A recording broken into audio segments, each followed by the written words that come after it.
নমস্কার নমস্কার নমস্কার নমস্কার নমস্কার নমস্কার আপনাদের সবাইকে সবাইকে সবাইকে নমস্কার জানাচ্ছে আপনাদের সৌমিত্র বসু। সবাইকে অজস্র শুভকামনা জানাচ্ছে, সবাইকে স্বাগত জানাচ্ছে আজকের এই শরণাগত অনুষ্ঠানে এবং সবাইকে শুভ সকাল জানাচ্ছে। শুভ হোক, সকলের শুভ হোক। একটা কথা বলি, আমরা বাঙালিরা বিশেষ করে, শুধু বাঙালি কেন, হয়তো সামগ্রিকভাবে ভারতীয়রাই শিল্প সাহিত্য ইত্যাদির কদর যতখানি করি ততখানি কিন্তু বিজ্ঞানীর কদর করি না। মানে একজন শিল্পী আপনারা বা আমরা আমরা আমাদের কাছে যত পরিচিত, যত বেশি বিখ্যাত, একজন বিজ্ঞানীর নাম চট করে বলতে পারবো না। এই কথাটা বললাম কেন না, আজকে একজন খুব বড় মাপের বিজ্ঞানী, তিনি বাঙালি, সেই বড় বিজ্ঞানীর প্রয়াণ দিবস। আমরা কি বলতে পারবো তার নাম কি? আচ্ছা বলবো, তার আগে বেণীমাধব শীলের পঞ্জিকা অনুযায়ী আজকের দিনটার কথা বলে নি। আজকে ৩রা ফাল্গুন ১৪৩১, ইংরেজির ১৬ই ফেব্রুয়ারি ২০২৫, রবিবার। আজ চতুর্থী। সূর্যোদয়ের সময় সকাল ৬টা বেজে ১৫ মিনিট, সূর্যাস্তের সময় বিকেল ৫টা বেজে ২৯ মিনিট। নক্ষত্র হস্তা। আজকে জন্মে কন্যা রাশি, বৈশ্যবর্ণ, মতান্তরে শূদ্রবর্ণ, দেবগণ। রাত্রি ৩টে বেজে ১৯ মিনিট গতে রাক্ষসগণ। আমাদের হোয়াটসঅ্যাপে চিঠি পাঠাবার নাম্বার 9831922927। চিঠির গোড়ায় অতি অবশ্যই SG লিখতে হবে। এবারে তাহলে আজকের অনুষ্ঠান সম্পর্কে বলি। কি আর বলবো, অনুষ্ঠান তো একটাই। আজ রবিবার। রবিবার হচ্ছে মহাপ্রভু শ্রী চৈতন্যদেবের দিন। শ্রী চৈতন্যদেবের জীবন কথা শোনাবো আপনাদের। শ্রী চৈতন্যদেবের জীবনের শেষ পর্বের কথা। তার জীবনের যে শেষ পর্ব, শেষ 18 বছর, সেটা খুব কম দিন নয়। 18 বছর তিনি নীলাচলে ছিলেন এবং সেই নীলাচলের কথাই শোনাচ্ছি আপনাদের। এর মধ্যে যেটা হয়েছে আপনাদের বলেছি যে সনাতন মহাপ্রভুকে ছেড়ে, মানে মহাপ্রভু অনুমতি দিয়েছেন, মহাপ্রভুই বলেছেন তাকে বৃন্দাবনে চলে যাও, সেখানে গিয়ে কাজ করো। সনাতন চলে গেছেন। মহাপ্রভু তাকে খুব ভালোবাসতেন, ফলে তার মন একটু ভারাক্রান্ত হয়ে আছে, একটু মন খারাপ হয়ে আছে। কিন্তু কিছু বাংলার ভক্ত থেকে গেছেন নীলাচলে, আর বেশ কিছু উড়িষ্যার ভক্তজন তাকে ঘিরে থাকেন। নতুন নতুন মানুষ আসেন তাকে দর্শন করবার জন্য। তাদের সঙ্গে ধর্ম আলোচনা, তত্ত্ব আলোচনা এইসব করেন। তো এই জায়গা থেকে আমরা শুরু করব আজকের মহাপ্রভুর শরণাগত। কিন্তু তার আগে মনে করিয়ে দিই, আজকে প্রখ্যাত বিজ্ঞানী ডক্টর মেঘনাদ সাহা, তিনি প্রয়াত হয়েছিলেন 1956 খ্রিস্টাব্দের 16ই ফেব্রুয়ারি। আপনারা কেউ মনে করতে পেরেছেন কিনা আমি জানি না, আমি বলে দিলাম। এবার তাহলে একটু গান শুনি। গানের পর 92.7 বিগ FM শরণাগত অনুষ্ঠানে মহাপ্রভুর কথা। আমি আছি আপনাদের সঙ্গে, আপনাদের সৌমিত্র বসু। গানের পর ফিরে এলাম 92.7 বিগ FM শরণাগত অনুষ্ঠান শুনছেন আপনারা। রবিবারের শরণাগত, মহাপ্রভুর শরণাগত। আমি আছি আপনাদের সঙ্গে, আপনাদের সৌমিত্র বসু। তো যা বলছিলাম যে সনাতন তো চলে গেছেন, মহাপ্রভু যারা আছেন তাদের নিয়ে দিন কাটান। এর মধ্যে একদিন একজন খুব বড় মাপের ব্রাহ্মণ পণ্ডিত, উড়িষ্যার সাধক বলা হতো তাকে, প্রদ্যুম্ন মিশ্র, উড়িষ্যার খুব বড় বৈষ্ণব কুলোদ্ভব পণ্ডিত, তিনি মহাপ্রভুর কাছে এসেছেন। তো পণ্ডিত সার্বভৌম আছেন তখন বাংলায়, তিনি মহাপ্রভুর সঙ্গে তার পরিচয় করিয়ে দিয়েছেন। তিনিও, এই প্রদ্যুম্ন মিশ্র, মহাপ্রভুর ব্যক্তিত্বে মুগ্ধ হয়ে তার সান্নিধ্যেই থাকতে শুরু করলেন। তো থাকেন, কথা বলেন, আলোচনা করেন, এসব চলে। তো এক সময় এই প্রদ্যুম্ন মিশ্রের মনের মধ্যে একটা কৌতূহল জেগেছে। তো অনেক ভাবনা চিন্তা করেছেন, কিন্তু সমস্যা সমাধানের চেষ্টা করে পারলেন না। তখন মহাপ্রভুর কাছে সে বিষয়ে জানতে এসেছেন। তো মহাপ্রভুকে খুব ভক্তির সঙ্গে প্রণাম নিবেদন করে বললেন যে, প্রভু, আমি অতিদিন, আমি অধম গৃহস্থ জন, আমার জানি না আমি পূর্বজন্মে কি পুণ্য করেছিলাম বা জীবনে কোন পুণ্য কাজ করেছিলাম। আমি তোমার সঙ্গে আমার দেখা হয়েছে, তুমি আমাকে কৃপা করেছো, আমাকে সঙ্গ দিয়েছো, আমি তোমার সঙ্গ লাভ করবার অধিকার পেয়েছি। তো আমার খুব কৃষ্ণ কথা শোনবার ইচ্ছে। তুমি যদি আমাকে কৃষ্ণ কথা শোনাও তাহলে আমার জীবন চরিতার্থ হয়ে যায়। তো মহাপ্রভু হাসতে হাসতে বলছেন যে কৃষ্ণ কথা শুনতে যে তোমার রুচি হয়েছে এটাই তো অতি বড় ভাগ্যের ব্যাপার, তুমি মহাভাগ্যবান। কৃষ্ণ কথা শুনতে চাইবেন মহাপ্রভুর কাছে, এই তো খুব আশ্চর্য কিছু নয়। কিন্তু ওই মহাপ্রভুর ভেতরে একটা ব্যাপার ছিল যে যদি কোনো মানুষের হৃদয়ে যদি বিশেষ করে ভক্ত তার মনের মধ্যে কোনো একটা গুণ কিছু বুঝতে পারতেন, তো তিনি তাকে একবারে আগলে রাখতেন, তাকে সমস্তটা দিয়ে তাকে আপন করে নেবার চেষ্টা করতেন। যে ওই একটুখানি গুণ, ওই একটুখানি গুণের যে সলতেতে একটুখানি আগুনের শিখা দেখা যাচ্ছে, ওইটাকে কেমন করে বাড়িয়ে বাড়িয়ে বাড়িয়ে বাড়িয়ে বাড়িয়ে বাড়িয়ে। তো এই প্রদ্যুম্ন যে এই কথাগুলো বলছে, এই কথার সূত্র ধরে তার মনে হলো যে রায় রামানন্দের কথা। রায় রামানন্দের মহিমা প্রকাশ করবার জন্য মহাপ্রভু কত রকম করে চেষ্টা করেন। এমনকি এরম কথাও বলেছেন যে আমি তো বেশি কিছু জানি না, রায় রামানন্দ তুমি আমার চেয়ে অনেক বেশি জানো। এইরকম মানে নিজেকে রায় রামানন্দের তুলনায় ছোট করে দেখিয়েছেন।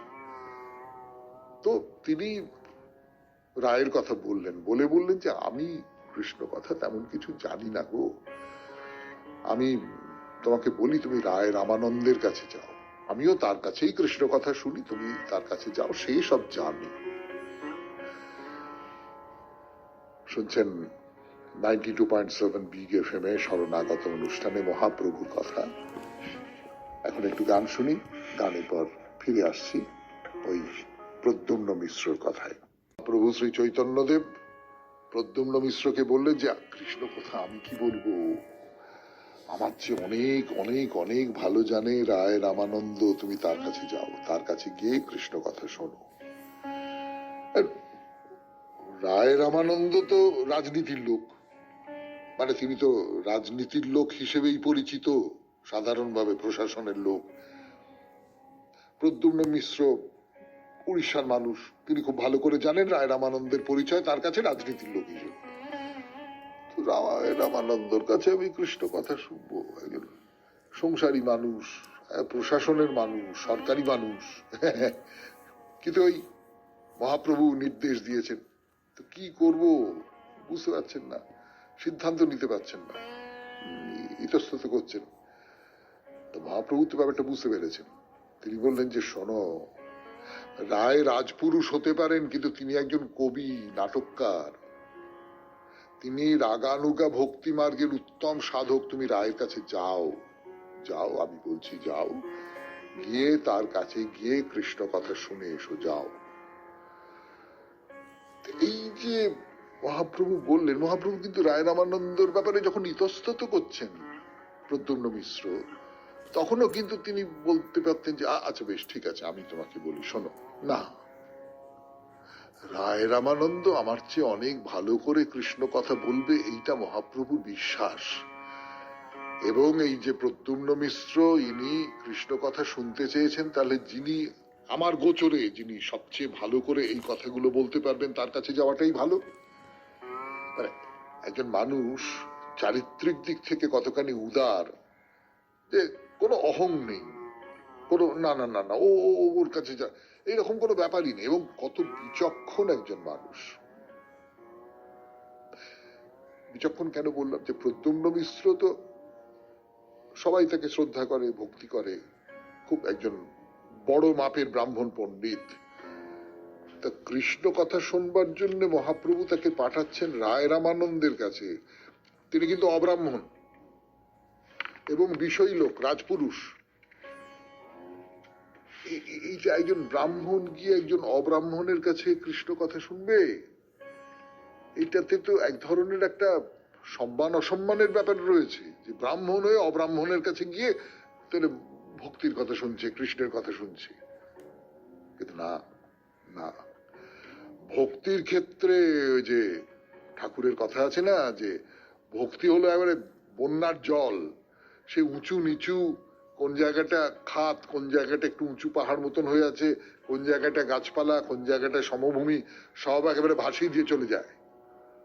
তো সেই রকম করে মহাপ্রভু অব্রাহ্মণের দিকে ঠেলে দিচ্ছেন প্রদ্যুম্ন মিশ্র ব্রাহ্মণকে, যে কারুর হৃদয়ে যদি কৃষ্ণ মাধুর্য রস আসে, তাতে যদি হৃদয় একেবারে ভরে না যায়, একেবারে সিক্ত হয়ে না যায়, তাহলে সে যদি ব্রাহ্মণ হয় তাহলে সেই ব্রাহ্মণ্য জন্ম বৃথা। এটা এটা এটা তার দর্শন। বৈষ্ণব দর্শনে, গৌড়ীয় বৈষ্ণব দর্শনে সেই কথা বলা আছে যে কৃষ্ণ ভক্তি রসে হৃদয় পুষ্ট হলে বৈষম্যের আর কোনো জায়গা থাকে না। শুনছেন মহাপ্রভুর কথা রবিবারের শরণাগত অনুষ্ঠানে 92.7 বিগ এফএমে। এখন একটু গান শুনি, গানের পর আবার ফিরে আসবো শ্রী চৈতন্যদেবের কথায়। আপনাদের যে এই যে অব্রাহ্মণের কাছে ব্রাহ্মণকে পাঠানো হচ্ছে যে তুমি কৃষ্ণ কথা শোনো, তার মানে তুমি শেখো তার কাছ থেকে, রায় রামানন্দের কাছ থেকে শেখো প্রদ্যুম্ন মিশ্র। এটার মধ্যে দিয়ে কোথাও তিনি এই যে জাতিভেদটাকে, সেটা উচ্চ স্তরে, উড়িষ্যার উচ্চ স্তরে এই জাতিভেদটাকে অগ্রাহ্য করবার একটা প্রবণতা তৈরি করাচ্ছেন। তার মূল মন্ত্রটা হচ্ছে যে কৃষ্ণ ভক্তি এবং তার অনুশাসনে শুদ্ধ ভক্তি আর নাম সংকীর্তন, এই যদি করতে পারো তাহলে তুমি এগিয়ে যেতে পারবে। তার কথা হচ্ছে নাম আর নামই এক, ভাব নাম রূপ সব একই বস্তুর বিভিন্ন প্রকাশ। তাই বৈষ্ণবদের মতে হরিনামের সঙ্গে রূপধ্যানের সংযোজন দরকার। তারা যেটা বলেন সেটা হচ্ছে, না জেনে করণ কারণ কথায় কি হবে, কথায় যদি ফলে কৃষি তবে বীজ কেন রোপে। মানে তোমাকে তোমাকে দেখতে হবে, তুমি যে নামটা করছো সেই সঙ্গে সঙ্গে তোমার চোখের সামনে যেন কতগুলো ছবি ভেসে ওঠে। আমরা যখন কোনো একটা কথা বলি, কোনো একটা বিবরণ দিই, কৃষ্ণের কথা যখন বলছি, তখন কৃষ্ণের ছবি সেই যদি চোখের সামনে ভেসে না ওঠে তাহলে তো বৃথা কৃষ্ণের কথা বলা, কিন্তু শুধু কথা, আওয়াজ। তো যাই হোক, মহাপ্রভু নির্দেশ দিয়েছেন, কি আর করা যাবে। প্রদ্যুম্ন মিশ্র তো রামানন্দের সঙ্গে সাক্ষাৎ করবার জন্য তার ঘরে গেলেন, কিন্তু তখন রায় ঘরে ছিলেন না। তো রায়ের যে ভৃত্য, সে জানালো যে এখন তো দেখা হবে না, তিনি নৃত্য শিক্ষা দিচ্ছেন, আপনি কিছুক্ষণ অপেক্ষা করুন, তিনি এখনই এসে পড়বেন। করে সেই ভৃত্যটি আপ্যায়ন করে তাকে ঘরের মধ্যে নিয়ে গিয়ে বসিয়েছে। তখন রায় তার যে গৃহ, তার একেবারেই সংলগ্ন একটা বাগান, সেখানে দুটি দেবদাসীকে নৃত্য শিক্ষা দিচ্ছেন। অপূর্ব সুন্দরী দুই কিশোরী দেবদাসী। আসলে মন্দিরে জগন্নাথ বল্লভ নাটক অভিনীত হবে, রায় রামানন্দের নিজেরই লেখা নাটক, তার মহলা হচ্ছে আর কি। এই যে জগন্নাথ বল্লভ নাটক, এটা ওই জয়দেবের গীত গোবিন্দ, তার অনুকরণে এই নাটকটা রচনা করেছেন। সেই নাটকে বৈষ্ণব যে দর্শন, রাগানুগা ভক্তি, শ্রী রাধা ভাব, এই সমস্ত ফুটে উঠেছে। এবং রাজা প্রতাপরুদ্রদেব সেই নাটক শুনে খুব খুব মুগ্ধ হয়ে গিয়েছিলেন, এবং এই নাটকটা শুনেই তিনি রায় রামানন্দের খুব প্রশংসা করেন। তাকে রায় উপাধিতে, আগে তো রামানন্দ ছিলেন, রায় উপাধিতে ভূষিত করেন এবং একখানি সোনার লাঠি উপহার দিয়েছিলেন। তো রাজাই বলেছিলেন যে মন্দিরের অঙ্গনে এই নাটকটার অভিনয় হবে। তো তার রিহার্সাল চলছে আর কি। শুনছেন মহাপ্রভুর কথা 92.7 বিগ এফএম এ শরণাগত অনুষ্ঠানে। বলছি আমি আপনাদের সৌমিত্র বসু। ফিরে আসছি, একটু গান শুনে নি। আগে যা বলছিলাম আপনাদের, এই 92.7 বিগ এফএম এ শরণাগত অনুষ্ঠানে রাজা প্রতাপরুদ্রদেব, উড়িষ্যার রাজা, তিনি এই রামানন্দের জগন্নাথ বল্লভ নাটকটা শুনে বলেছেন যে এটা মন্দির চত্বরে অভিনীত হবে প্রতি বছর দোল উৎসবের সময়। এবারে 5 দিন ধরে এই নাটকটা অভিনীত হবে। তো রায় এখন তার প্রস্তুতি করছেন এবং যেরকম হয় আর কি, সংলাপগুলো কখনো বলছেন, আবৃত্তি করছেন, গান করছেন, নাচ দেখিয়ে দিচ্ছেন, দেবদাসীদের তালিম দিচ্ছেন। এবং এই যে দেবদাসী যারা যারা শিখছেন তারা তো সকলেই অবিবাহিতা। দেবদাসী মানে হচ্ছে দেব কন্যা। তারা জগন্নাথ দেবের সেবায় তাদের উৎসর্গ করে দেওয়া হয়েছে। এই রকম দুজন কিশোরীকে তিনি শেখাচ্ছেন। এখন এই দেবদাসী নিয়ে একটা দুটো কথা বলি আপনাদের, মানে আপনারা অনেকেই হয়তো জানেন, তবু একটা দুটো কথা একটু বলে নি, তাহলে পরের ধাপে যেতে আমাদের সুবিধা হবে। বহুদিন ধরে এই দেবদাসী প্রথাটা আমাদের দেশে চালু আছে ভারতে। তারা প্রভু জগন্নাথ দেবের সামনে নাচ গান করেন, জগন্নাথ দেবকে তুষ্ট করা হচ্ছে তাদের কাজ। পুরী মন্দির যিনি প্রতিষ্ঠা করেছিলেন, অনন্ত বর্মা চোর গঙ্গদেব, তিনি প্রথম এই যে প্রথাটার প্রবর্তন করেন। তখন ভারতের অন্যান্য যে রাজ্যগুলো আছে, প্রদেশ আছে, সেখানকার যে বড় বড় যে দেব মন্দির, সেখানে দেবদাসী প্রথার প্রচলন ছিল। তাদের বলা হতো মাহারি। মাহারি মানে হচ্ছে মহান নারী, তার থেকে মাহারি।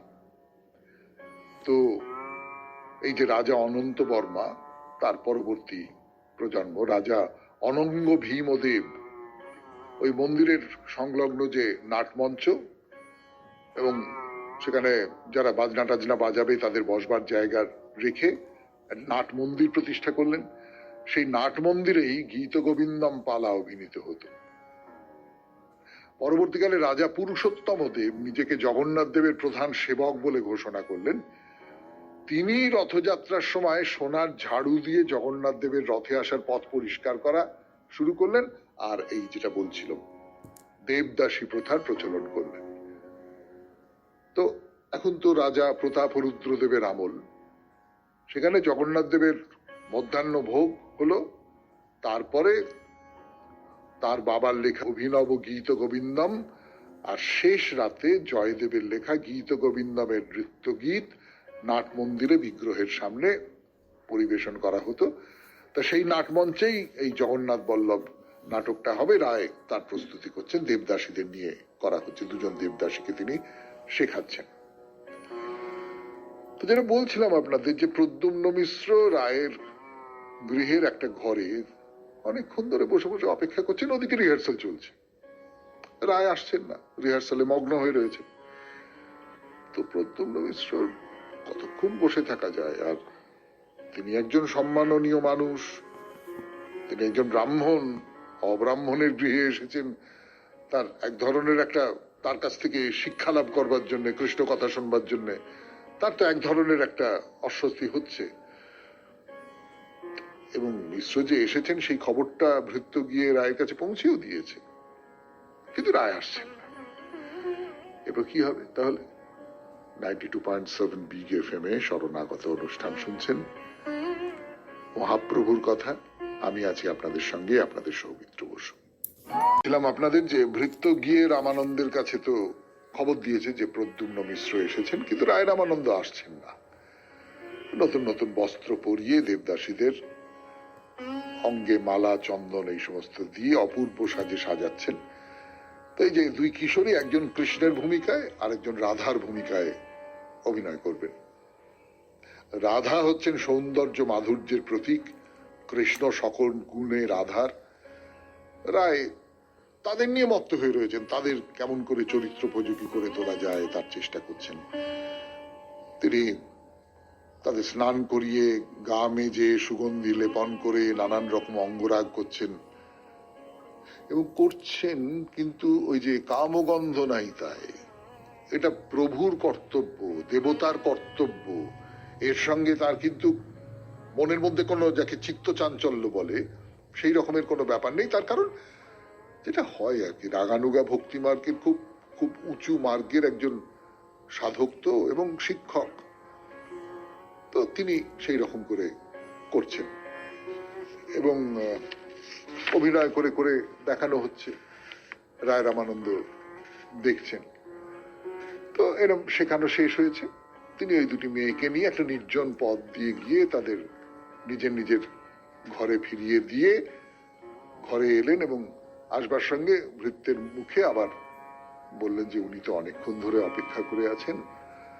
তো রায় বলল ও হ্যাঁ হ্যাঁ হ্যাঁ হ্যাঁ হ্যাঁ বলে তাড়াতাড়ি মিশ্রের কাছে গেলেন, তাকে প্রণাম করে সংকোচের সঙ্গে বললেন আপনি অনেকক্ষণ ধরে বসে আছেন, এই খবরটা আমি পাইনি, আপনার কাছে আসতে আমার দেরি হয়ে গেল, আপনি আমার অপরাধ মার্জনা করবেন, আপনি এসেছেন আমার ঘরে, আমার আমার গৃহ পবিত্র হয়েছে, বলুন আমি আপনার জন্য কি করতে পারি, আপনি আদেশ করুন। তো প্রদ্যুম্ন মিশ্র এতক্ষণ ধরে তার ঘরে বসে থেকে সমস্ত কিছু লক্ষ্য করেছেন তো, এবং রায় যে এই সমস্ত এত সব কাজ করছেন এইটা জেনে বুঝে তার ভেতরে একটা ধারণা তৈরি হয়েছে। তো প্রদ্যুম্ন মিশ্র খানিকটা রেগেও গেছে, বলছেন যে না আমার এখানে কোনো কাজ নেই, আমি আপনার সঙ্গে একবার দেখা করতে এসেছিলাম, আমার দেখা হলো, আমি পবিত্র হয়েছি, আমি চলে যাচ্ছি। আর সত্যি সত্যি সেই সময় মিশ্রের অন্য আরেকটা জায়গায় যাবার কথা ছিল, তিনি এসেছিলেন রায় রামানন্দের কাছে খানিকটা শুনবেন, শুনে চলে যাবেন, কিন্তু সে শোনাটা আর হলো না। আর তাছাড়া রায়ও তো মধ্যাহ্ন ভোজন করবেন, দেরি করিয়ে দেওয়াটা ঠিক হবে না। তিনি রায়কে বললেন যে না আমি আজকে যাই। 92.7 বিগ এফএম এ শুনছেন রবিবারের শরণাগত, মহাপ্রভুর শরণাগত। আমি আছি আপনাদের সঙ্গে, আপনাদের সৌমিত্র বসু। ফিরে আসছি গানের পর। কিন্তু মিশ্র মহাপ্রভুর কাছে গেছেন, সেদিন বাড়ি ফিরে এসেছেন, ফিরে এসে পরের দিন মহাপ্রভুর কাছে গেছেন, যে কথা বলছিলাম আপনাদের 92.7 বিগ এফএম এ শরণাগত অনুষ্ঠানে, রবিবারের শরণাগত। তো মহাপ্রভু জিজ্ঞেস করলেন কি কালকে গিয়েছিলেন রামানন্দের কাছে, কৃষ্ণ কথা শুনেছ তো? তো মিত্র চুপ করে আছে। তো মহাপ্রভু বলছেন কি হলো, তো মুখ এরম ম্লান কেন, কৃষ্ণ কথা শুনলে না? তো তিনি সমস্ত ঘটনাটা খুলে বললেন। তা মহাপ্রভু সবটা শুনলেন, যে রায় রামানন্দ দেবদাসীদের নিয়ে রিহার্সালে ব্যস্ত ছিলেন, মহলায় ব্যস্ত ছিলেন, সেই জন্য মিশ্রের সঙ্গে একেবারে শেষ মুহূর্তে তার সাক্ষাৎ হয়েছে, তখন আর সময়ও ছিল না, আর মিশ্রর মনটাও খুব একটু বিরূপ হয়ে গেছে, বুঝতে পারছেন মহাপ্রভু, ফলে তিনি চলে এসেছেন, কৃষ্ণ কথা শোনা হয়নি। তো মহাপ্রভুর মনে হলো যে না, এই যে রামানন্দ সম্পর্কে প্রদ্যুম্ন মিশ্রের মনের মধ্যে একটা বিরূপ ধারণা তৈরি হয়েছে, তো এইটা তো ঠিক নয়, এইটা সরিয়ে দেওয়া দরকার। তো তিনি মিশ্রের কাছে রায়ের অসাধারণ যে গুণাবলীর কথা, তার শক্তির কথা, এই সমস্ত নানান রকম করে সাতকাহন করে বলছেন। বলছে যে দেখো আমি সন্ন্যাসী, আমি বিষয়ের প্রতি বিরক্ত, স্ত্রীলোক দর্শন দূরে থাক, তার নাম যদি শুনি তাতেই আমার দেহ মনে কিরকম একটা অস্বস্তি হয়, বিকার তৈরি হয়। আচ্ছা তুমি আমাকে একটা কথা বলো, যে নারী দর্শন করে কে স্থির থাকতে পারে? এ কাজ খুব কঠিন। কিন্তু দেখো রায় এমনই একজন মানুষ, সাধারণ মানুষের থেকে অনেক ওপরে তার জায়গা, তাকে বিচার করা দুরূহ। মানে এগুলো কেন বলছেন আপনারা বুঝতে পারছেন, যে এই যে দুজন দেবদাসীকে নিয়ে তাদের তিনি কেবলমাত্র নৃত্য শিক্ষা দিচ্ছেন, সঙ্গীত শিক্ষা দিচ্ছেন এমনটাই নয়, তাদের তিনি অঙ্গ মার্জনা করে দিচ্ছেন, তাদের তিনি পোশাক পরতে সাহায্য করছেন। কিন্তু দেখো তার মনের মধ্যে কোন রকমের চিত্ত চাঞ্চল্য ঘটছে না। আমি আমি আমি তোমাকে একটা কথা বলি, শোনো। এই যে দুজন দেবদাসী, হ্যাঁ, এরা পরমা সুন্দরী কুমারী, এরা জগন্নাথ দেবের দেবদাসী, কাজী কাজী ঈশ্বরের সেবায় নিযুক্ত হয়ে জগন্নাথ দেবের মনোরঞ্জন করবার জন্য যাবে, জগন্নাথ দেবের সেবায় নিজেদের জীবন উৎসর্গ করেছে। সেই যে দেবকন্যা, তাদের মনের মধ্যে দিব্য ভাব জাগ্রত করবার জন্যই তো রায়ের এত চেষ্টা। এই যে নৃত্য শিক্ষা দিচ্ছেন, এই যে পদ কবিতা সংলাপ আবৃত্তি করবার কৌশল শিক্ষা দিচ্ছেন, তাদের উপযুক্ত ভাবে গড়ে তোলবার চেষ্টা করছেন, যে সত্যিকারের যেন দেবদাসী হয়ে ওঠে, সত্যিকারের যেন জগন্নাথ দেব, তাকে জগন্নাথ দেবকে মুগ্ধ করতে পারে। নিজের হাতে স্নান করিয়েছেন, অঙ্গ সেবা অঙ্গরাগ করিয়েছেন, কিন্তু এই সমস্ত কিছু তার মনের মধ্যে কোনো চাঞ্চল্য তৈরি হয় না। তার কারণ তার দেহ অপ্রাকৃত। এমন সব কাজ করবার অধিকার একমাত্র তারই আছে। রাগানুগা মার্গে জানি রায়ের ভজন, সিদ্ধ দেহ তুল্য তাতে প্রাকৃত নয় মন। শুনছেন রবিবারের শরণাগত 92.7 বিগ এফএম এ। আমি আছি আপনাদের সঙ্গে, আপনাদের সৌমিত্র বসু। মহাপ্রভুর কথা নিয়ে ফিরে আসছি আবার গানের পর। গানের পর ফিরে এলাম 92.7 বিগ এফএম এ শরণাগত অনুষ্ঠানে। রবিবারের শরণাগত মহাপ্রভু রায় রামানন্দ সম্পর্কে বলছেন যে দেখো, এতটুকু বিচলিত হচ্ছেন না কিন্তু রামানন্দ, এই যে দুটি সুন্দরী মেয়েকে নিয়ে তিনি এরকম সব করছেন, এতটুকু বিচলিত হচ্ছেন না। তো আমি এই রায়ের কাছে কৃষ্ণ কথা শুনি, তুমি যদি ইচ্ছা করো তাহলে তার কাছে যেও। তা মহাপ্রভু যে মানুষটার সম্পর্কে এই রকম করে কথা বলছেন যে কোথাও কোনো কাম ভাব নেই, জগন্নাথ দেবের সেবার জন্য দুজনকে তৈরি করে দিচ্ছি আমি, এইটাই আমার কাজ। এবং কৃষ্ণ কথা শুনবার অগাধ প্রীতি রয়েছে মিশ্রর, সে কথা তো মহাপ্রভু জানেন। মহাপ্রভু নিজে তার কাছে শোনেন, রামানন্দের কাছে শোনেন। তো প্রদ্যুম্ন মিশ্রর মনে হলো যে না না না না, আমি এই সমস্ত কি ভাবছি, আমি রায় রামানন্দের কাছেই শুনবো। তো মহাপ্রভু আবার তাকে বললেন যে তুমি যাও, রায়ের কাছে যাও, তুমি যাও, গিয়ে তুমি আমার কথা নিয়ে তাকে বলবে যে আমি তোমাকে কৃষ্ণ কথা শুনবার জন্য পাঠিয়েছি, তুমি তুমি যাও, এখনই চলে যাও, তিনি সভাতেই আছেন, তুমি চলে যাও। তো মিশ্র আবার রায়ের সঙ্গে দেখা করতে গেছেন। তো রায়ের সঙ্গে দেখা হলো, মহাপ্রভু যেমন শিখিয়ে দিয়েছিলেন তেমন ভাবে আলাপের সূচনা হলো। মিশ্র বললেন যে এরকম এরকম ব্যাপার মহাপ্রভু আমাকে বলেছেন। এখন যে মানুষটা সদা সর্বদা কৃষ্ণে ডুবে আছে,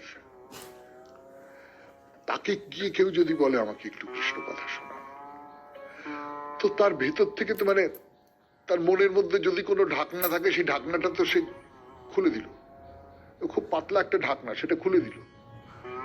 এবং এই কৃষ্ণ কথা বলবার এই যে আনন্দ, মহাপ্রভু পাঠিয়েছেন, মহাপ্রভু আমাকে যোগ্য বলে মনে করেছেন, আমার কি সৌভাগ্য।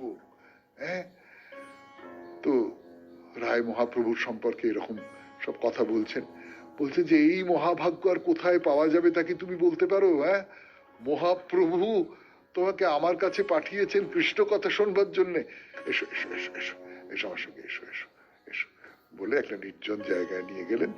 গিয়ে বললেন যে কোন কথা তুমি শুনতে চাও বলো, কৃষ্ণের কোন কথা তুমি শুনতে চাও? তো মিশ্র কি বললেন, কোন কথা বলবেন রায় রামানন্দ প্রদ্যুম্ন মিশ্রকে বলবার জন্য ফিরে আসছি গানের পর 92.7 বিগ এফএম। প্রভুর কথা বলতে বসেছি আপনাদের 92.7 বিগ এফএম এ শরণাগত অনুষ্ঠানে। রায় রামানন্দ বলছে তুমি কোন কথা শুনবে, কৃষ্ণের কোন কথা? তো প্রদ্যুম্ন মিশ্র বলছেন যে তুমি বিদ্যানগরে গোদাবরীর তীরে মহাপ্রভুকে কৃষ্ণের কথা শুনিয়েছিলে, আমি শুনেছি, মহাপ্রভু বলেছেন আমাকে, আমার সেই কথাগুলো বলো, সেই সব কথা, আমার মন খুব ব্যাকুল হয়ে উঠেছে, তুমি সেই কথা বলো। তুমি মহাপ্রভুর উপদেষ্টা, মহাপ্রভু তোমার কাছ থেকে কৃষ্ণ কথা শোনেন, শুনতে চান, আর আমি এক সামান্য দরিদ্র ব্রাহ্মণ, তুমি আমাকে পালন করছো এইরকম মনে করো।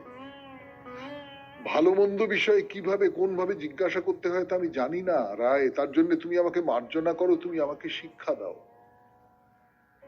ভাবুন, একজন ব্রাহ্মণ পণ্ডিত, সে তার সমস্ত অহংকার বিসর্জন দিয়ে এইরকম করে কথা বলছে রায় রামানন্দের সঙ্গে। শুনলেই কিরকম একটা লাগে না?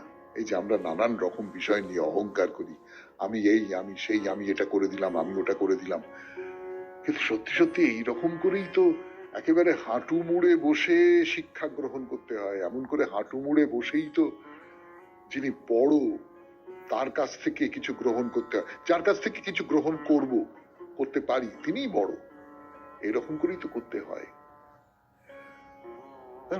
রায়ের মনটা তো সবসময় এবারে কৃষ্ণ কথায় টুপটুপে হয়ে আছে যাকে বলে।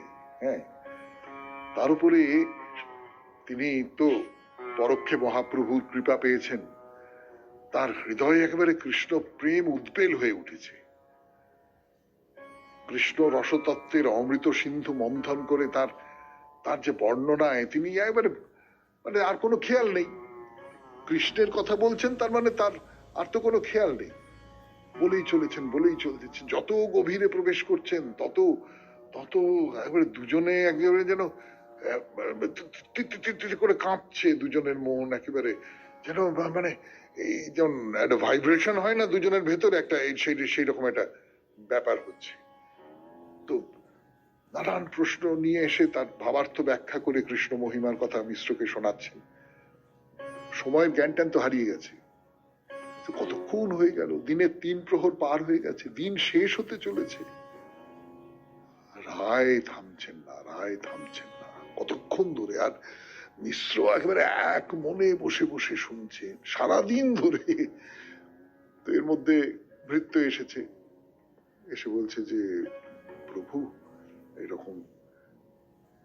তো হঠাৎ রায় বুঝতে পেরেছেন, বুঝতে পেরে বলল, ও হো হো হো, দেখো তো আমার কি পাগলামি, আমি এতক্ষণ ধরে তোমাকে, না না না না, তোমাকে তো বাড়ি যেতে হবে, যাও যাও যাও যাও যাও যাও, তুমি যাও। তো প্রদ্যুম্ন মিশ্র এই কিছুটা সময় তার সান্নিধ্যে থেকে তাকে দেখে একেবারে অবাক হয়ে গেছে। বলছে, রায় রায়, তুমি আমাকে কৃতার্থ করেছো, রায় তুমি আমাকে কৃতার্থ করেছো। মহাপ্রভুকে নিয়ে কথা, রায় রামানন্দ কৃষ্ণ কথা শোনাচ্ছেন প্রদ্যুম্ন মিশ্রকে, সেই কথা। ফিরে আসছি গানের পর 92.7 বিগ এফএম এ রবিবারের শরণাগত অনুষ্ঠানে। কৃষ্ণ কথা শোনা হলো, একেবারে ভরপুর মন যাকে বলে, তাই নিয়ে প্রদ্যুম্ন মিশ্র ঘরে ফিরছেন। সমস্ত মনটা একবারে যেন মানে টলটল টলটল করছে সমস্ত মনটা। হ্যাঁ, ঘরে ফিরে এসে স্নান খাওয়া সারলেন, কিন্তু মন তো উচ্চাটন হয়ে আছে।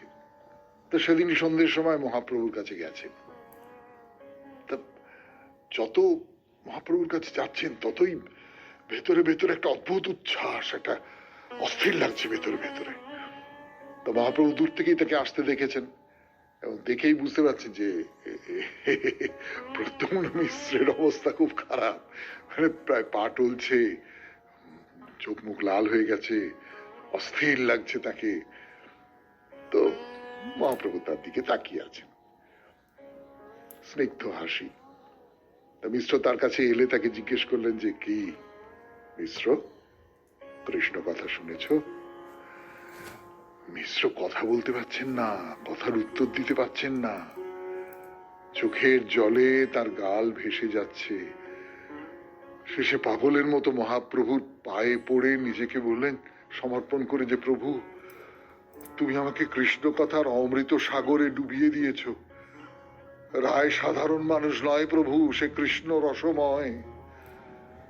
দয়াল ঠাকুর, তুমি আমাকে কৃতার্থ করেছ। আমি কি বলবো, আমার বলবার কিছু নেই, আমার বলবার সমস্ত শক্তি নিঃশেষ হয়ে গেছে। আমি কি জানি, আমি কিছুই জানি না। আমি তোমাকে জানতে চাই। তিনি আমাকে কৃষ্ণ কথা নিয়ে যেসব কথা বলেছে আমি বলতে পারি সেগুলো তিনি নিজে অর্জন করেননি, সেগুলো তার নিজের মাথা থেকে বেরোয়নি। তুমি তার মুখে বসে তাকে দিয়ে সেই সমস্ত কথা বলিয়েছ প্রভু। তিনি নিজে আমাকে বলেছেন যে আমি যন্ত্র, প্রভু আমার যন্ত্রী, এই কণ্ঠস্বরটা আমার, কিন্তু তিনি আমাকে যেমন ভাবে বাক্য বলিয়েছেন তেমনি করে সেই বাক্য আমার মুখ থেকে বেরিয়েছে। তুমি এইভাবে কৃষ্ণ কথা প্রচার করো, এ তোমার গূঢ় লীলা। আমি তোমার পায়ে পড়ছি। তুমি যে অমৃত সুধা আমাকে দিলে তাতে আমার জীবন ধন্য হয়ে উঠেছে। আমি আমার জীবনের সবকিছু আমি জন্ম জন্মান্তরের মতো তোমার পায়ে সমর্পণ করলাম। আজকের মতো শেষ করি রবিবারের শরণাগত 92.7 বিগ এফএম এ প্রতিদিন শরণাগত। আমাদের হোয়াটসঅ্যাপে চিঠি পাঠাবার নাম্বার 9831922927। চিঠির গোড়ায় অতি অবশ্যই SG লিখতে হবে। আর কি, খুব ভালো থাকবেন, আনন্দে থাকবেন। নমস্কার নমস্কার নমস্কার নমস্কার নমস্কার নমস্কার আপনাদের সবাইকে সবাইকে সবাইকে নমস্কার জানাচ্ছে আপনাদের সৌমিত্র বসু। সবাইকে অজস্র শুভকামনা জানাচ্ছে, সবাইকে স্বাগত জানাচ্ছে আজকের এই শরণাগত অনুষ্ঠানে, এবং সবাইকে শুভ সকাল জানাচ্ছে। শুভ হোক, সকলের শুভ হোক।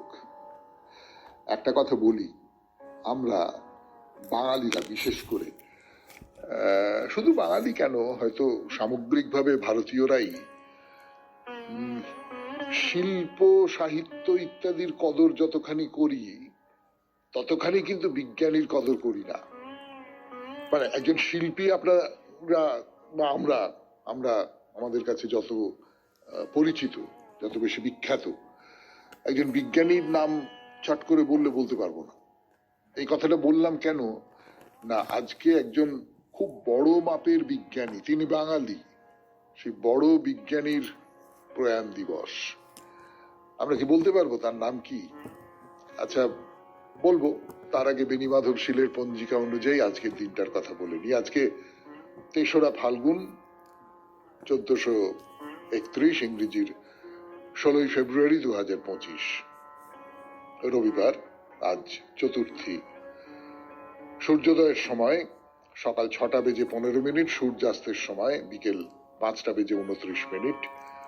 নক্ষত্র হস্তা। আজকে জন্মে কন্যা রাশি, বৈশ্যবর্ণ, মতান্তরে শূদ্রবর্ণ, দেবগণ। রাত্রি ৩:১৯ গতে রাক্ষসগণ।